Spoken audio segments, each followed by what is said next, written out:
ما ته تاسو یو قوم وښیئ که نه، ما ته په مخ د ځمکه باندې داسې یو قوم وښیئ تاسو که نه چې هغوی د خپل عالم سر راغستی دی په خنزیر پورې تړلی دی، هغوی د خپل عالم سر راغستی په سپي پورې تړلی دی، هغوی د خپل عالم سر راغستی په خر پورې تړلی. په مخ د ځمکه ما ته یو قوم وښیئ، زه یو قوم سوا د پښتون نه، سوا د پښتون نه، چې پښتون د خپل عالم سر د خنزیر سره مو تړو، د سپي سره مو تړو، د خر سره مو تړو.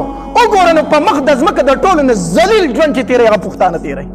وګوره که نه په مخ د ځمکه د ټولو نه ذلیل ژوند چې تېروي پښتانه تېروي. ولې تېروي؟ د خپل علماو ګستاخي کوي. ځکه حدیث مبارک کې راځي، نبی علیہ الصلوۃ والسلام فرمایي من اهان العالم، چا چې د عالم سپکاوی وکړو فقد اهان العلم، د علم سپکاوی وکړو. ومن اهان العلم فقد اهان النبي، چا چې د علم سپکاوی وکړو د نبی سپکاوی وکړو. ومن اهان النبي فقد اهان جبريل، چا چې د پیغمبر سپکاوی وکړو د جبريل علیہ الصلوۃ والسلام سپکاوی وکړو. ومن اهان جبريل فقد اهان الله، چا چې د جبريل علیہ السلام سپکاوی وکړو د الله سپکاوی وکړو. ومن اهان الله فقد اهانه الله يوم القيامه، چا چې د الله سپکاوی وکړو الله به دغه انسان ذلیل او رسوا کړي په ورځ د قیامت.